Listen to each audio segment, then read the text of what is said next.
नमस्कार मित्रों, स्वागत है आपका हमारे चैनल भारत की कथाएं में। अभी तक आपने हमारे चैनल भारत की कथाएं को सब्सक्राइब नहीं किया है तो सबसे पहले सब्सक्राइब कर लें। चैनल को लाइक और शेयर करना ना भूलें। तो चलिए शुरू करते हैं आज की कथा। एक बार महाराज सगर ने व्यापक यज्ञ किया। उस यज्ञ की रक्षा का भार उनके पौत्र अंशुमान ने संभाला। इंद्र ने सगर के यज्ञीय अश्व का अपहरण कर लिया। यह यज्ञ के लिए विघ्न था। परिणामतः अंशुमान ने सगर की 60,000 प्रजा लेकर अश्व को खोजना शुरू कर दिया। सारा भूमंडल खोज लिया पर अश्व नहीं मिला। फिर अश्व को पाताल लोक में खोजने के लिए पृथ्वी को खोदा गया। खुदाई पर उन्होंने देखा कि साक्षात भगवान महर्षि कपिल के रूप में तपस्या कर रहे थे। उन्हीं के पास महाराज सगर का अश्व घास चर रहा था। प्रजा उसे देखकर चोर चोर चिल्लाने लगी। महर्षि कपिल की समाधि टूट गई। जो ही महर्षि ने अपने अग्नेय नेत्र खोले तो ही सारी प्रजा भस्म हो गई। इन मृत लोगों के उद्धार के लिए महाराज दिलीप के पुत्र भगीरथ ने कठोर तप किया। भगीरथ के तप से प्रसन्न होकर ब्रह्मा ने उनसे वर मांगने को कहा।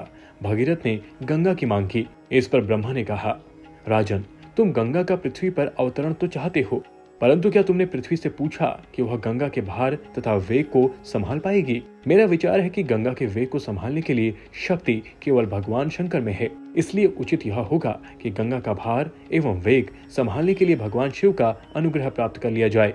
महाराज भगीरथ ने वैसे ही किया। उनकी कठोर तपस्या से प्रसन्न होकर ब्रह्मा जी ने गंगा की धार को अपने कमंडल से छोड़ा। तब भगवान शिव ने गंगा की धार को अपनी जटाओं में समेटकर जटाएं बांध ली। इसका परिणाम यह हुआ कि गंगा को जटाओं से बाहर निकालने का पथ नहीं मिल सका। अब महाराज भगीरथ को और भी अधिक चिंता हुई। उन्होंने एक बार फिर भगवान शिव की आराधना में घोर तप शुरू किया। तब कहीं भगवान शिव ने गंगा की धार को मुक्त करने का वरदान दिया। इस प्रकार शिव जी की जटाओं से छूटकर गंगा जी हिमालय की घाटियों में कल कल निदान करके मैदान की ओर मुड़ी। इस प्रकार भगीरथ पृथ्वी पर गंगा का वर्ण करके बड़े भाग्यशाली हुए। उन्होंने जनमानस को अपने पुण्य से उपकृत किया। युगों युगों तक बहने वाली गंगा की धार महाराज भगीरथ की कष्टमयी साधना की गाथा कहती है। गंगा प्राणी मात्र को जीवन दान ही नहीं देती, मुक्ति भी देती है। इसी कारण भारत तथा विदेशों तक में गंगा की महिमा गाई जाती है। अभी तक आपने हमारे चैनल भारत की कथाएं को सब्सक्राइब नहीं किया है तो सबसे पहले सब्सक्राइब कर लें।